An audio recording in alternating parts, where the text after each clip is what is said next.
In the mist-shrouded coal valleys of western Pennsylvania, where soot-blackened miners returned home each evening with darkness etched into their very skin, exists a documented case that has confounded medical authorities for nearly 2 centuries. In 1853, the reclusive Blackwood brothers, 7 boys born to a single mother over the span of 14 years, appeared in the struggling industrial town of Coalsworth, a settlement so isolated that railroad companies repeatedly abandoned plans to connect it to the wider world. What transpired during their 6-month residence was meticulously chronicled in the modico, leather-bound medical journal of Dr. Thomas Harrow, documents discovered in 1912 when the abandoned Coalsworth Hospital was finally demolished. The journal entries describe physiological phenomena so extraordinary, so medically impossible, that physicians from 3 continents studied them extensively. Yet none could explain how 7 brothers could manifest symptoms that defied every principle of modern medicine. The Blackwood brothers didn't just suffer from unexplainable conditions. They exhibited physical transformations that violated the fundamental laws of human biology, displayed resistances to diseases that should have killed them instantly, and manifested wounds that healed with inexplicable speed. But perhaps most disturbing of all, every single medical anomaly they demonstrated proved impossible to reproduce in any laboratory setting. Before we jump back in, tell us where you're tuning in from, and if this story touches you, make sure you're subscribed, because tomorrow I've saved something extra special for you. The story begins not with the supernatural, but with something far more unsettling: the possibility that some human bodies can defy medical science in ways physicians still cannot comprehend. The Pennsylvania of 1853 was a land caught between industrial revolution and frontier wilderness, where communities like Coalsworth existed in perpetual twilight from the coal dust that permeated everything. This particular settlement had been established in 1829 by the Allegheny Mining Company, which discovered a particularly rich seam of anthracite coal in the hillsides. By the time the Blackwood family arrived, Coalsworth consisted of barely 500 souls, most employed by the mines, all living under the constant threat of accident, disease, and the crushing poverty that accompanied industrial labor in America's early mining towns. The community centered around 3 buildings that stood in stark contrast to the ramshackle workers' housing: the company store, the mining office, and the recently constructed hospital. Dr. Thomas Harrow, a Yale-educated physician who had abandoned a promising career in Philadelphia to study the unique diseases affecting mining communities, maintained the only comprehensive medical records in the region. His scientific approach and meticulous documentation would prove crucial in preserving what was about to unfold. Martha Blackwood was an unremarkable woman, in most respects widowed, worn beyond her 42 years, with calloused hands that spoke of endless labor. What made her extraordinary were the 7 sons who followed her like shadows as she arrived in Coalsworth, seeking work as a laundress for the mining company's offices. The Blackwood brothers ranged in age from 7 to 21, each bearing the same striking pale blue eyes and shock of raven black hair that stood in sharp contrast to their unnaturally pallid skin. Isaiah, the eldest at 21, carried himself with the quiet authority of someone who had been forced to become a man long before his time. James followed at 19, his powerful build suggesting a life of physical labor despite his youth. The twins, Thomas and Timothy, were 16, identical in appearance yet completely opposite in temperament. Samuel, at 14, moved with a grace that seemed inappropriate for a boy raised in poverty. Daniel, 10, watched the world through calculating eyes that missed nothing. And finally Elijah, the youngest at 7, whose frail appearance belied a resilience that would soon confound medical understanding. What made the Blackwood family particularly noteworthy among the new arrivals to Coalsworth was their history of surviving calamities that had claimed countless others. Stories followed them from town to town, tales of emerging unscathed from a mine collapse that killed 12 men, of walking away from a riverboat explosion without a scratch, of surviving a typhoid outbreak that decimated 3 counties.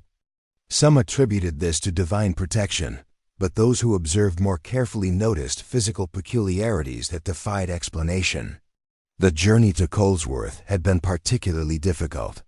Early spring floods had washed out bridges along the mountain routes, and Martha had been forced to carry Elijah across raging streams 3 times. They arrived at dusk on April 1753, just as Dr. Harrow was concluding his daily rounds at the hospital, treating the endless procession of injuries that plagued the mining community. Harrow later wrote that his first impression of the family was one of unusual physical contrast. Martha appeared prematurely aged, worn by hardship and labor, while her sons exhibited a strange vitality that seemed at odds with their evident poverty. Their clothes were patched and threadbare, their possessions limited to what they could carry in canvas sacks. Yet something in their physical bearing, an unusual robustness that seemed inappropriate for children raised in deprivation, made Harrow feel inexplicably curious. The community of Coalsworth had little experience with newcomers. The harsh conditions and isolation discouraged all but the most desperate from seeking employment with the Allegheny Mining Company. But there was something different about the Blackwoods from the very beginning. That first evening, as the family settled into the cramped company housing assigned to new workers, Elijah, the youngest, developed a racking cough that brought up blood and coal dust, despite having never entered the mines. Concerned neighbors summoned Dr. Harrow, who arrived to find the boy struggling for breath, his lips blue, his small chest heaving with the effort to draw air. Pneumoconiosis, Harrow diagnosed grimly coal miner's lung, a condition that typically took decades of mine work to develop. When he questioned how a 7-year-old boy could possibly have inhaled enough coal dust to cause such symptoms, Martha explained that Elijah had always been sensitive to the ailments of others, often manifesting the exact symptoms of sick people he encountered, sometimes even before they themselves showed signs of illness. Harrow dismissed this as maternal superstition, focusing instead on treating the boy's symptoms. He administered the standard treatments of the era mustard poultices, steam inhalations, and herbal tinctures, expecting at best to ease the child's suffering during what would likely be his final hours. Pneumoconiosis in such an advanced stage was invariably fatal, particularly in one so young. Preparing and narrating this story took us a lot of time, so if you are enjoying it, subscribe to our channel, it means a lot to us. Now back to the story. What happened next would be recorded in Harrow's journal that very evening as the first indication that the Blackwood children represent an unprecedented medical anomaly. Within hours, Elijah's symptoms began to subside. By morning, his breathing had cleared completely, and a subsequent examination revealed no trace of the coal dust that had been visible in his phlegm the previous night. Most astonishingly, his lungs sounded clear and healthy when Harrow listened with his stethoscope. "It is medically impossible," Harrow wrote, "for advanced pneumoconiosis to resolve in less than 12 hours. Yet I can find no evidence the condition persists. It is as if the boy's body has completely purged the coal particles from his lung tissue, a process that medical science insists cannot occur." This incident, puzzling though it was, might have been dismissed as a misdiagnosis had it not been merely the first of many medical impossibilities that would surround the Blackwood brothers during their time in Coalsworth. The next morning dawned cold and damp, with a heavy fog that clung to the valley, turning the mining town into a ghostly landscape of shadows and silhouettes. Dr. Harrow, troubled by his experience with young Elijah, rose early to check on the boy's condition. He found the entire Blackwood family already awake, preparing for their first day of work and school in their new community. Martha Blackwood had secured employment as a laundress for the company offices. Isaiah and James had been hired as surface workers at the mine responsible for sorting coal and loading carts rather than working the dangerous seams below ground. The twins, Thomas and Timothy, were assigned as helpers to the company blacksmith, while Samuel and the younger boys were expected to attend the rudimentary school provided for miners' children. Dr. Harrow, Martha acknowledged his arrival with a respectful nod. As you can see, Elijah is fully recovered. The boy has always had a remarkable constitution. Harrow observed the child with professional skepticism. Elijah appeared not merely recovered, but vibrantly healthy, displaying an energy that seemed impossible given his condition the previous evening. The doctor made careful notes about the boy's appearance, vital signs, and behavior, determined to document everything about this medical anomaly. "Mrs. Blackwood," Harrow said carefully, "your son's recovery is unprecedented in my experience. I would like your permission to continue monitoring his condition for scientific purposes." A shadow crossed Martha's weathered face. "My boys have been studied before, doctor. In Pittsburgh, a physician kept them under observation for 3 weeks. In Wheeling, another documented their peculiarities for tour. A medical journal. None brought anything but unwanted attention and suspicion upon my family. What were their conclusions?" Harrow asked, his scientific curiosity piqued. "They had none," Isaiah interjected, speaking with the authority that came from being the eldest. "They observed, they documented, they theorized, but in the end, they could explain nothing. We were dismissed as medical curiosities, or worse, accused of perpetrating elaborate hoaxes." Dr. Harrow considered this. "I assure you, I have no interest in exploitation or sensationalism. I am a physician and a scientist. If your family exhibits genuine medical anomalies, documenting them properly could advance our understanding of human physiology."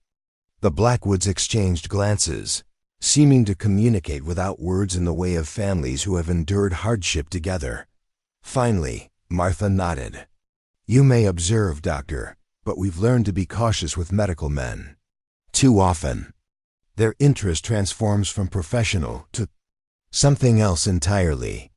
This cryptic warning would prove prophetic in ways Dr. Harrow could not yet imagine. His initial curiosity about Elijah's impossible recovery would evolve into a comprehensive study of all 7 brothers, each of whom would demonstrate physiological phenomena that defied medical explanation. As the Blackwood family integrated into the community of Coalsworth, Dr. Harrow began systematically documenting their medical anomalies. His journal entries from this period reveal a methodical mind struggling to reconcile observed phenomena with established medical principles. The first major incident occurred 3 weeks after their arrival. James Blackwood, the second eldest, was working at the coal sorting station when a massive loading cart broke free from its moorings. Workers scattered as the half-ton cart careened down the incline, but James, seeing a younger worker frozen in its path, rushed forward. Witnesses reported that he placed himself between the runaway cart and the boy, bracing for impact. The cart struck James with enough force to shatter ordinary human bones. Bystanders described the sickening sound of the impact and swore they saw the young man crumple beneath the cart's weight. Company men rushed to extract what they expected would be a crushed body, already dreading informing his mother of yet another mining fatality. Instead, they found James conscious and alert, pinned beneath the cart, but showing no signs of the catastrophic injuries such an impact should have caused. When they finally freed him, he stood on his own, his body bruised but remarkably intact. Dr. Harrow, summoned immediately to the scene, could find no evidence of internal bleeding, broken bones, or spinal injury, only extensive bruising across James's torso and back. "By all medical understanding," Harrow wrote that evening, "the force exerted by a loaded coal cart weighing approximately 1,000 pounds, traveling at an estimated velocity of 15 feet per second, should have produced multiple compound fractures, severe internal hemorrhaging, and likely immediate death. Instead, Subject James Blackwood exhibits only contusions and minor lacerations. X-ray photography, were it available to us, might reveal hairline fractures, but clinical examination suggests his skeletal structure remained largely intact, despite forces sufficient to crush ordinary human bones. When questioned about his apparent invulnerability, James offered no explanation beyond suggesting he had always been sturdy. His mother, however, revealed that similar incidents had occurred throughout his childhood: falls from heights, impacts from falling objects, even a kick from a draft horse that should have shattered his ribs, all resulting in injuries far less severe than expected. This incident might have been dismissed as an extraordinary stroke of luck had it not been followed by equally inexplicable demonstrations from the other brothers. Samuel, the 14-year-old, displayed an ability to function normally despite a body temperature that fluctuated wildly beyond the range compatible with human life. During a particularly hot spell in late May, when several miners collapsed from heat exhaustion, Harrow recorded Samuel's internal temperature at an impossible 106 degrees Fahrenheit, well into the range that typically causes brain damage. Yet, the boy showed no signs of distress, disorientation, or physical impairment. 2 weeks later, during an unseasonable cold snap, the same brother registered a temperature of just 94 degrees while working outdoors without a coat. Rather than exhibiting hypothermia's expected symptoms, confusion, slurred speech, impaired coordination, Samuel remained alert and functionally normal, his only complaint being that others make too much fuss about the weather. The twins, Thomas and Timothy, demonstrated perhaps the most disturbing anomaly of all. When one was injured, the other exhibited identical wounds, appearing simultaneously and healing in perfect synchronicity. This phenomenon was documented extensively after Timothy suffered a deep laceration to his palm while working at the blacksmith's forge. As Dr. Harrow treated the wound, Thomas, who had been across town delivering a message, arrived at the hospital with an identical injury on the same hand, despite no apparent cause. The wounds are indistinguishable, Harrow noted with scientific precision. Same length, approximately 2–4 inches. Same depth, exposing but not severing the tendons. Same jagged pattern characteristic of a tear rather than a slice. Thomas insists he felt a sudden pain and looked down to find his hand bleeding, despite holding nothing sharper than a piece of paper at the time. Most remarkably, as the wounds healed at a rate Harrow described as accelerated beyond normal human recovery, they maintained perfect symmetry, forming identical scars on the brothers' respective palms. Daniel, the 10-year-old, exhibited an anomaly that was less visually dramatic, but perhaps more fundamentally disturbing to medical understanding. He appeared completely immune to infectious disease. During a smallpox outbreak that swept through Coalsworth in late May, claiming 17 lives and leaving dozens more scarred, Daniel not only remained healthy despite direct exposure to infected individuals, but seemed to serve as a barrier to transmission. Children who remained in Daniel's company, including his younger brother Elijah, showed no signs of contracting the disease despite widespread contagion throughout the town. When Harrow, desperate to understand this phenomenon, examined blood samples from both boys under his microscope, he observed cellular structures. He could not identify components that appeared to attack and neutralize the smallpox virus with remarkable efficiency. "I cannot explain what I am seeing," he wrote, frustration evident in his usually measured prose. "The blood contains elements unlike any I have encountered in 15 years of medical practice.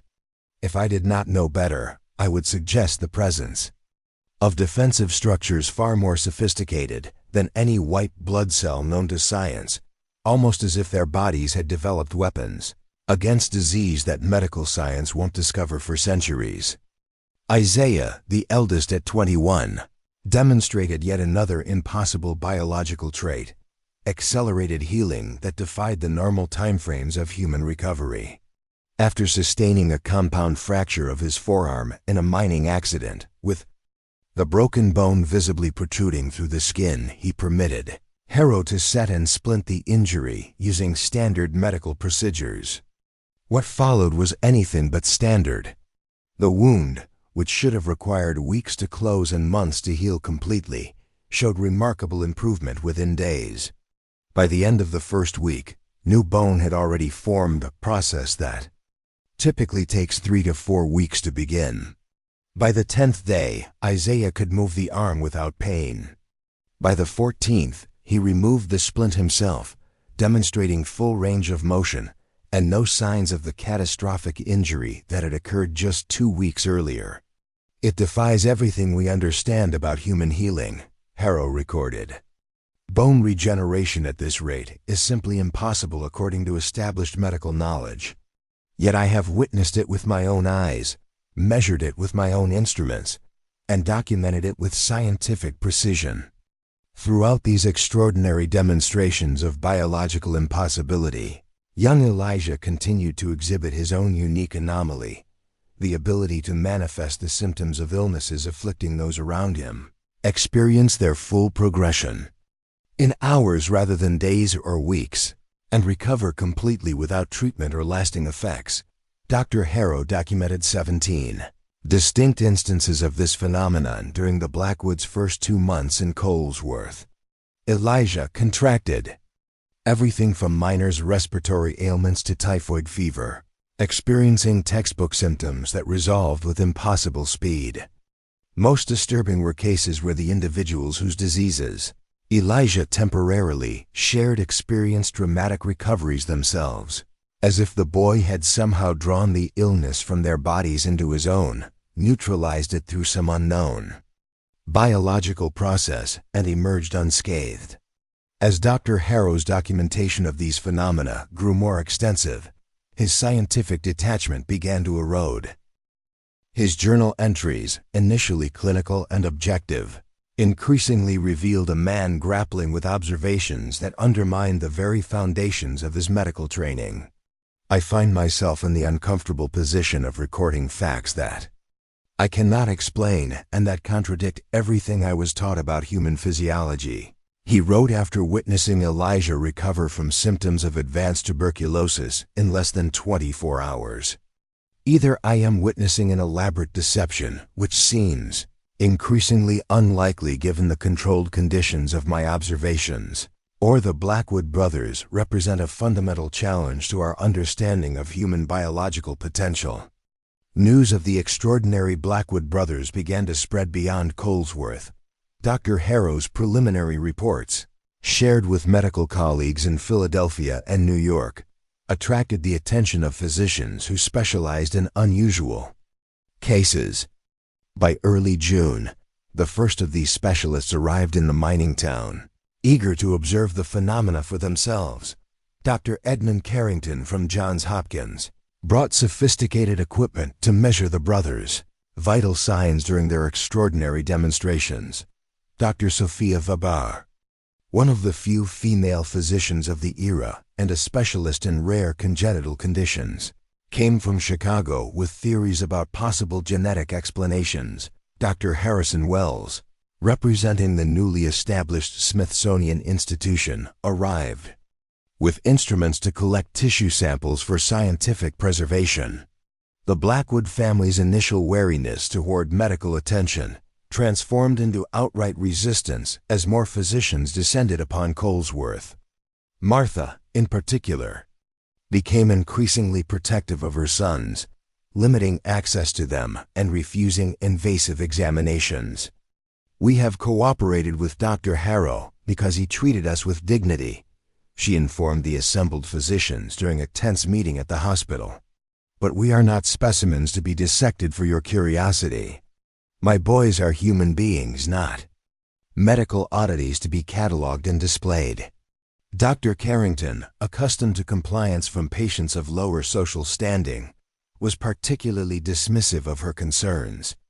"Mrs. Blackwood," he said with thinly veiled condescension, "your sons represent potentially the most significant medical anomalies of the century.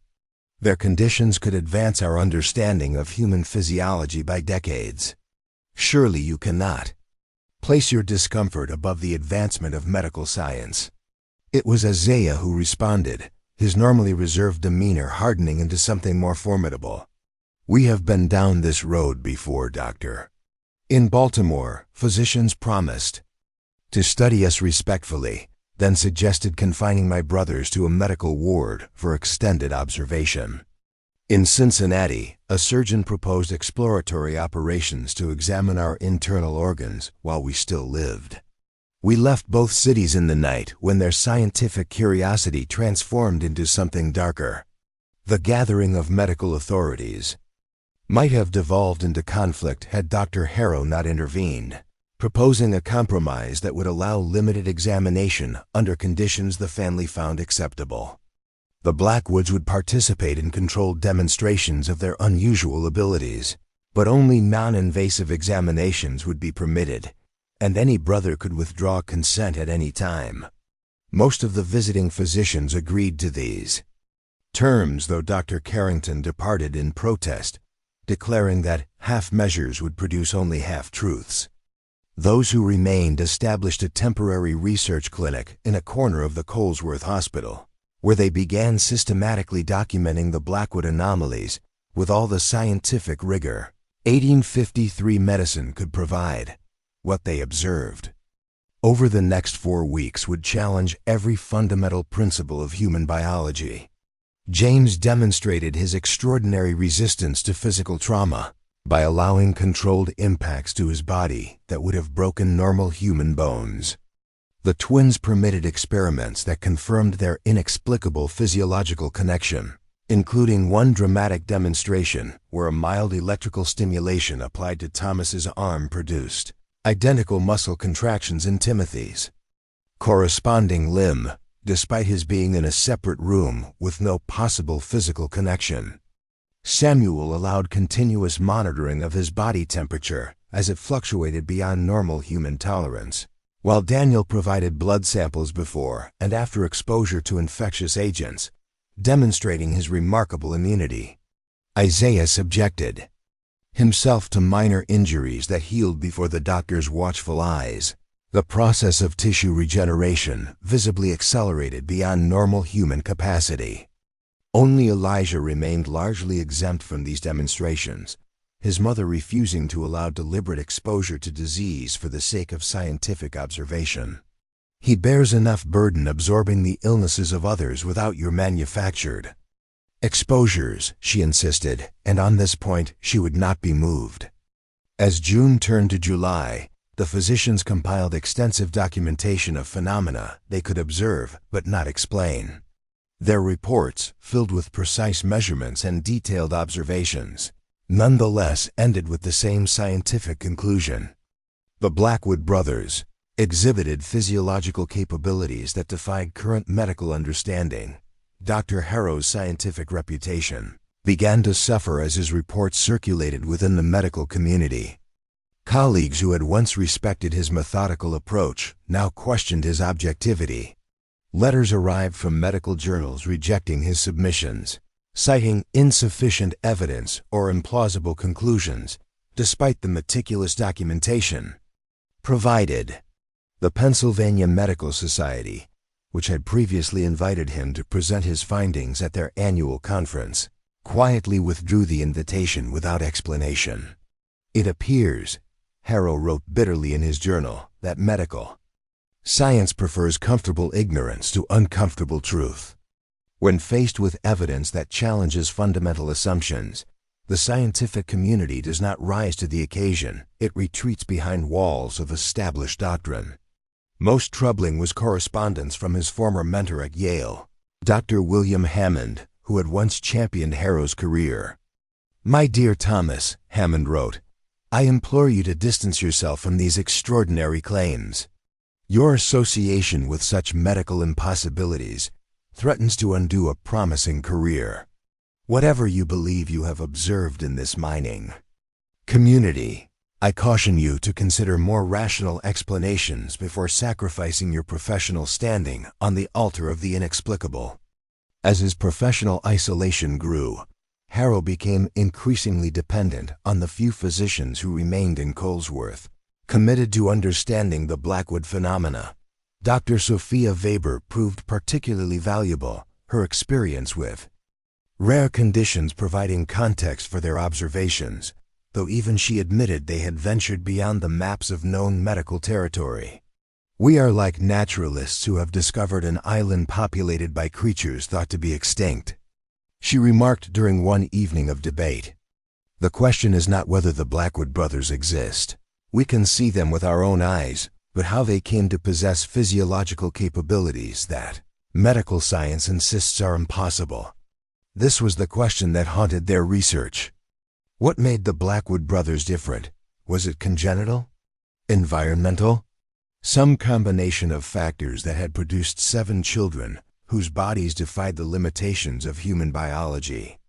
Martha Blackwood remained tight-lipped about her son's early development, revealing only that their father had died before Elijah's birth and that the family had moved frequently throughout the brothers' childhoods.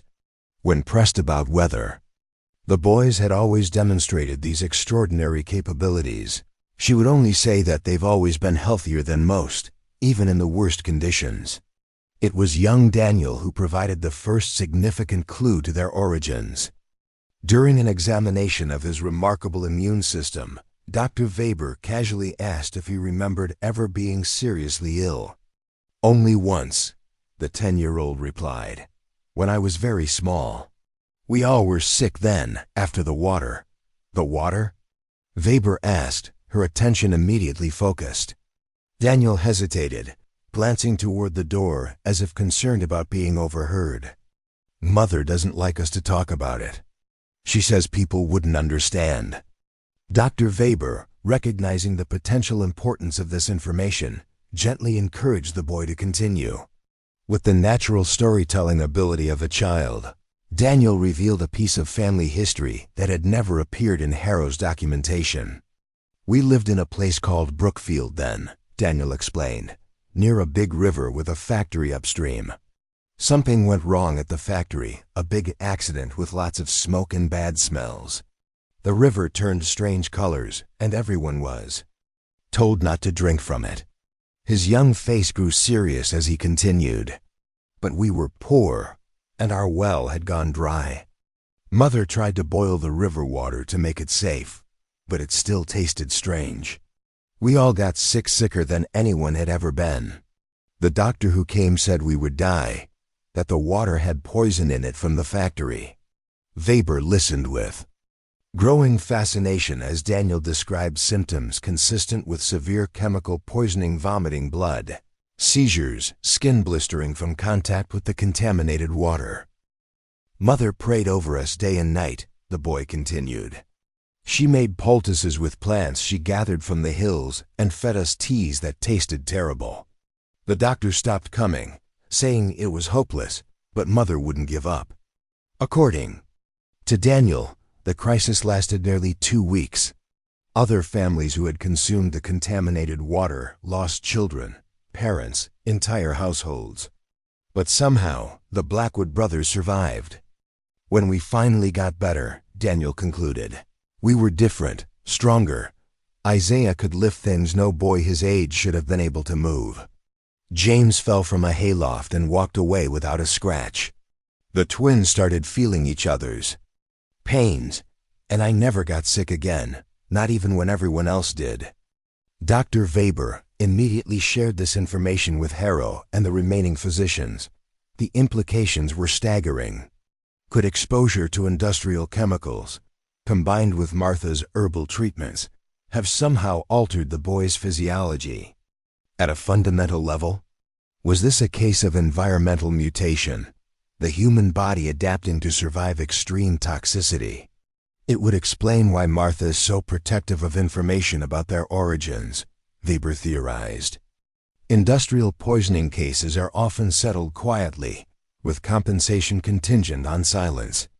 If a company's negligence nearly killed her children, they might have paid for her discretion. Harrow remained skeptical. Chemical exposure typically damages human tissue. It doesn't enhance it. What you're suggesting would require the toxic compounds to have somehow rewritten the fundamental principles of their physiology. Yet we cannot deny what we've observed, Weber countered. 7 brothers, all displaying biological capabilities that should be impossible, all exposed to the same chemical contamination during their developmental years. The correlation cannot be ignored. Their debate was interrupted by the arrival of an unexpected visitor to Coalsworth. On the morning of July 12th, a well-dressed gentleman arrived by private carriage and usual transportation in a town where most travelers came by foot or horseback.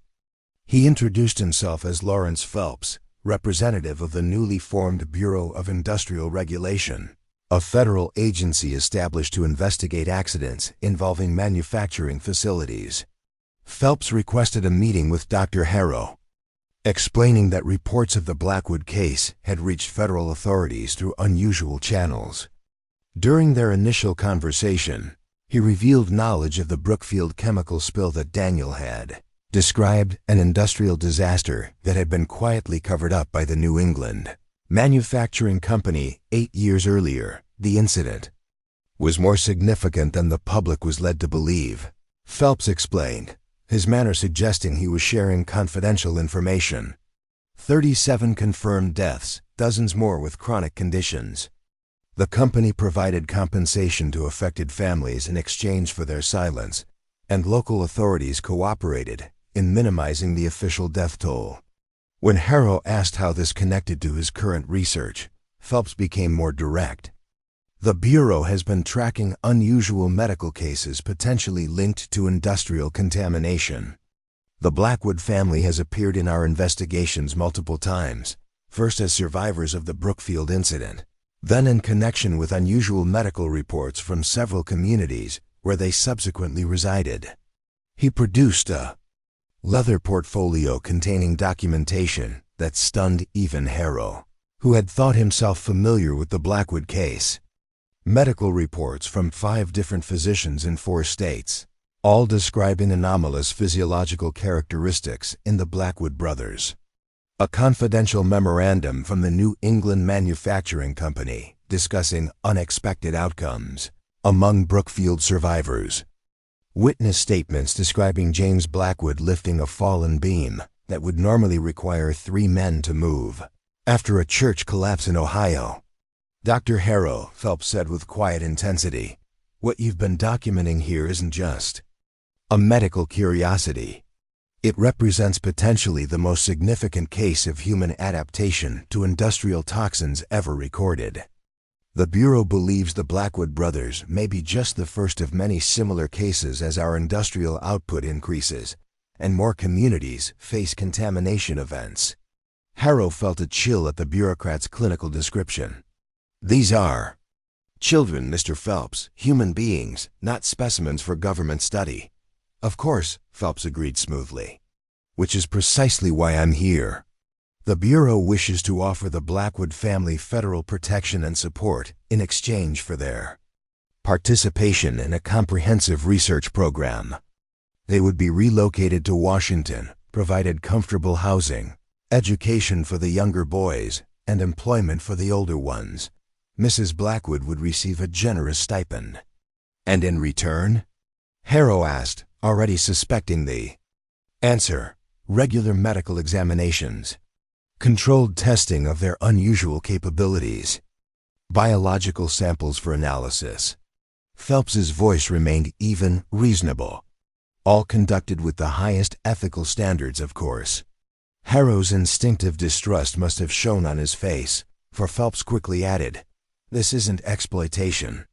Doctor, the knowledge gained could help us establish better protections for communities near industrial sites. It could save countless lives if we understand how the human body can adapt to toxic exposure." The meeting concluded with Phelps requesting an introduction to the Blackwood family. Harrow reluctantly agreed, though he insisted on being present for any discussions.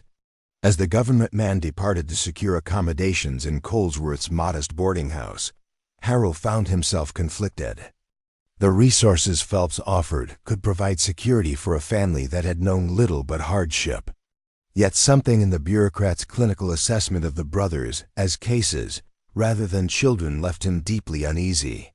His concern deepened when he shared the development with Dr. Weber.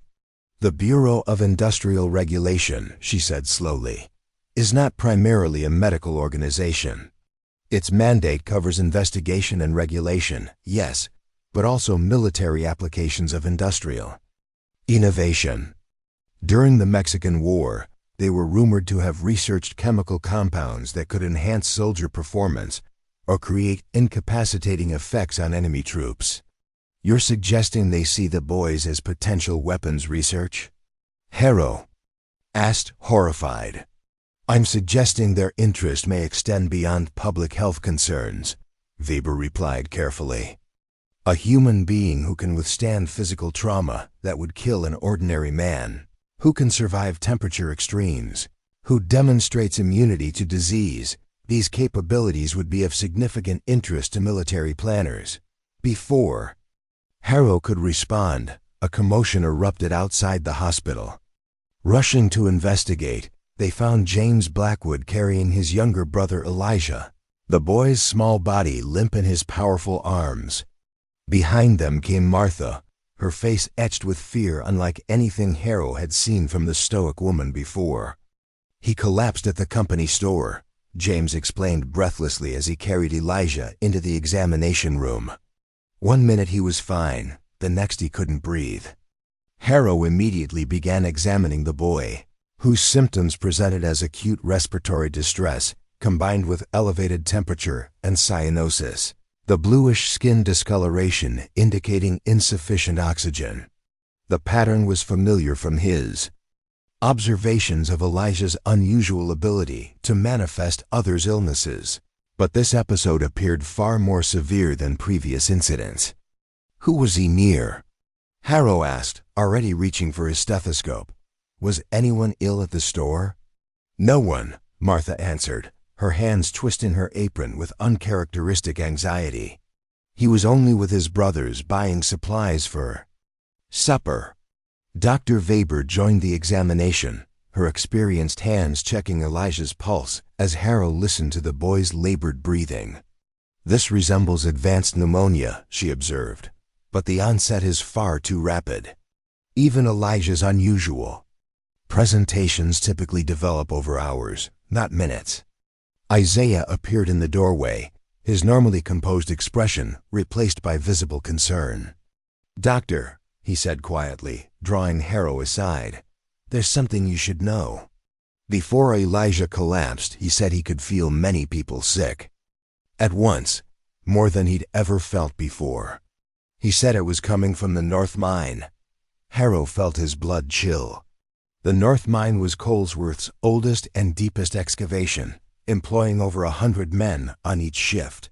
If Elijah was somehow sensing illness there, his thoughts were interrupted by Phelps, who had apparently followed the commotion to the hospital. The government man observed the scene with calculated interest, his attention fixed on Elijah's distressed form. "Fascinating," he murmured, too quietly for the family to hear but clear enough for Harrow. "The boy appears to be responding to a pathogen that hasn't yet manifested in the primary population." Harrow stared at him. "What are you saying?" "I'm saying," Phelps replied with clinical detachment, "that your young friend may be exhibiting an early warning response to an outbreak that hasn't yet become apparent. His unusual sensitivity could be detecting the initial stages of infection before symptomatic presentation in the miners themselves." The implication was clear and terrifying. If Elijah was reacting to illness in the North Mines workers, an outbreak of potentially catastrophic proportions might be developing undetected beneath Coalsworth. Dr. Harrow immediately dispatched a messenger to the mine office requesting an immediate health check of all North Mine workers. Meanwhile, he and Dr. Weber focused on stabilizing Elijah, whose symptoms were worsening despite their efforts. The boy's temperature had climbed to 104 degrees, his breathing became increasingly labored, and a rash had begun spreading across his chest and neck. "I've never seen him this severely affected," Martha whispered. her weathered hand gently stroking her youngest son's forehead. Usually he moves through the symptoms quickly, but this is different. Isaiah remained by the door, his tall frame tense with concern. "It's because there are too many," he said quietly. "Too many sick all at once. He's trying to take it all, like he always does, but there's too much this time." Phelps, who had been observing with calculated interest, stepped forward. "Mrs. Blackwood," he said, his tone professionally sympathetic, "I represent the Federal Bureau of Industrial Regulation. We may be able to help your son if you'll permit more advanced intervention than is available here." Martha's expression hardened immediately. "We don't know you, sir. And my boy will recover as he always does." "I'm not certain he will," Phelps countered, his voice dropping to ensure only those in the room could hear. "Not this time. What your son is experiencing appears to be the early stages of an outbreak that could devastate this community. The resources I can provide might save not only him, but hundreds of others." Before Martha could respond, the hospital door burst open. 2 miners staggered in, supporting between them a third man whose gray-tinged skin and bloody cough presented a terrifying mirror of Elijah's symptoms. "Found him collapsed at the bottom of the shaft," one miner explained between labored breaths. 3 more just like him still down there, too weak to climb out. Within the hour, 17 miners had been brought to the hospital, all exhibiting identical symptoms: acute respiratory distress, high fever, skin discoloration, and the coughing of blood-tinged sputum. Dr. Harrow and Dr. Weber worked frantically to treat them, but their efforts seemed futile against whatever had infected the men. "It's progressing too rapidly for typical pneumonia," Weber observed grimly as they moved between patients. "And the presentation is unusual. The combination of respiratory symptoms with this distinctive rash suggests something beyond common mine-related illness." Phelps had taken charge with surprising authority, sending telegrams to nearby towns requesting additional medical personnel and supplies. To Harrow's surprise, the bureaucrat demonstrated considerable knowledge of epidemic management, establishing quarantine protocols and organizing the growing number of patients by symptom severity. By nightfall, the situation had become dire. 34 miners now filled the small hospital and an improvised ward in the nearby schoolhouse. 6 had already died, their bodies removed to a makeshift morgue in the coal company's ice house. Most disturbing was the pattern of transmission men, who had helped carry the first victims, were now showing initial symptoms themselves, suggesting a contagion of exceptional virulence.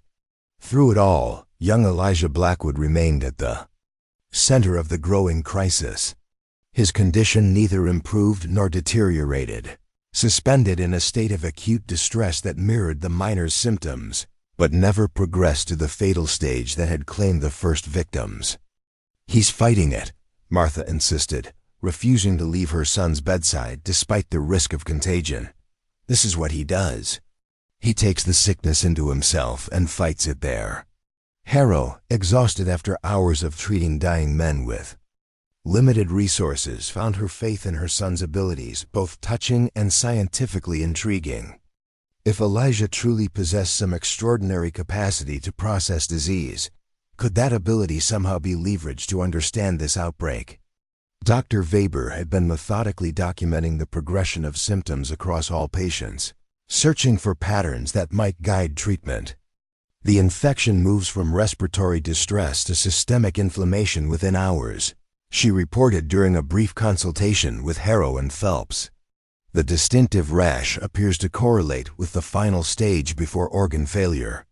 "We've lost everyone who developed the full dermal presentation." Phelps nodded grimly. "This matches reports from similar outbreaks near industrial sites in Massachusetts and Pennsylvania. The Bureau has been tracking what appears to be a new pathogen, associated with deep mining operations, particularly in seams containing high sulfur content." "You knew this might happen?" Harrow demanded, his professional composure cracking under the weight of watching patients die despite his best efforts. We suspected Coalsworth might be at risk given its geological profile, Phelps admitted. But the timing is coincidental. My assignment to investigate the Blackwood case was separate from ongoing epidemic surveillance. Whether this was truth or careful misdirection, Harrow had no time to determine. A nurse called urgently from the ward, where another miner had begun the violent seizures that preceded death in this mysterious illness. As dawn broke over Coalsworth, the death toll had risen to 11. New cases continued to appear, though, at a slightly reduced rate as quarantine measures took effect. The community had descended into a state of subdued panic, with families of miners desperate for news of their loved ones, while simultaneously fearing the spread of contagion to their homes. In the midst of this growing crisis, Isaiah Blackwood approached Dr. Harrow with an unexpected proposition. The eldest brother had gathered his siblings in the small anteroom adjacent to where Elijah lay, their faces solemn with shared purpose. "We've been talking," Isaiah began, his voice steady despite the dark circles under his eyes from a sleepless night, "about what Elijah does, about how he takes sickness into himself." Harrow, nearly delirious from exhaustion, struggled to focus on the young man's words. "When one of us is hurt or sick," Isaiah continued, "Elijah somehow draws it into himself. We've seen it all our lives. A broken arm, a fever, a cough, he takes it on and processes it through his own body, and then we get better." "Yes," Harrow acknowledged, "I've documented this phenomenon, but this situation is different. The scale of infection is too much for him alone," Isaiah finished. "We know. That's why we've decided, all of us together." The doctor looked at the assembled brothers, suddenly understanding their intent. "You can't be serious. You're suggesting that all of you, we each have our gifts," James said, stepping forward to stand beside Isaiah. "Mine is enduring physical damage. Samuel withstands temperature extremes. The twins share wounds. Daniel repels disease. Isaiah heals faster than normal. And Elijah processes illness through himself. What if," Isaiah proposed, "we could combine these abilities? What if Elijah could draw the sickness from the miners and then distribute it among us to process in different ways? My accelerated healing, Daniel's immunity, all of it working together?" Dr. Weber, who had joined them midway through this extraordinary proposal, shook her head in amazement. "You're theorizing that your anomalous physiologies could work collectively? That's unprecedented." "So is everything about us," Thomas, or perhaps Timothy, replied with grim determination. "We've never tried to use our abilities together like this. But we've never faced something this serious before."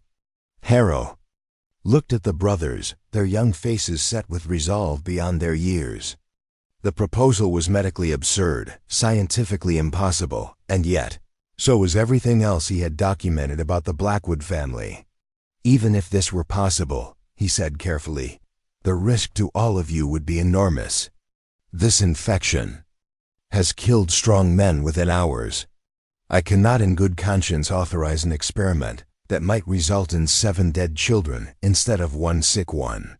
"We're not asking permission, Doctor," Isaiah said with quiet dignity. "We're informing you of our decision. Our mother has already agreed. We're going to try with or without medical supervision."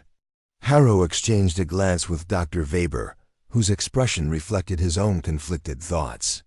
Their medical training insisted this plan was dangerous folly. Their scientific observations of the Blackwood brothers suggested it might be the miners' only hope. "If you're determined to attempt this," Harrow finally said, "then at least allow us to monitor and document the process. Perhaps we can minimize the risks and learn something that might help others." Isaiah nodded gravely. "We'll begin tonight, after sunset. Elijah says that's when the sickness is quietest in his mind. He'll have the strength to direct it then." As they departed to make their preparations, Phelps emerged from the shadows of the hallway where he had apparently overheard the entire conversation. "Remarkable," he murmured, making no attempt to disguise his interest. They propose to function as a collective biological processing system. If successful, the implications for medical science and other applications would be revolutionary. Harrow regarded the government man with growing suspicion. These are children preparing to risk their lives, Mr. Phelps, not an experiment for your bureau to study. On the contrary, Doctor, Phelps replied smoothly, they may represent the only hope for this community. I've sent for medical reinforcements, but the nearest qualified personnel are 12 hours away at minimum. By then, at the current progression rate, you could have 30 more dead miners. He was right, and Harrow knew it. Whatever his reservations about Phelps's motivations, the immediate crisis demanded every possible intervention, no matter how unorthodox. As the sun began its descent toward the western hills, casting long shadows across the beleaguered mining town, Dr. Harrow prepared to witness either a medical miracle or a tragedy that would haunt him for the remainder of his days. The Blackwood brothers, 7 children born with inexplicable physiological abilities, were about to attempt something beyond the boundaries of known medical science, a collective effort to absorb, process, and neutralize a deadly pathogen that had already claimed a dozen lives. Whether driven by altruism, family loyalty, or some deeper imperative encoded in their extraordinary biology, they faced this challenge with a quiet courage that humbled the physicians who had studied them. Whatever happened in the coming hours would either validate Dr. Harrow's controversial documentation of medical impossibilities or serve as a tragic footnote in his increasingly isolated scientific career. Up next, you've got 2 more standout stories right on your screen. If this one hit the mark, you won't want to pass these up. Just click and check them out. And don't forget to subscribe and turn on the notification bell so you don't miss any upload from us.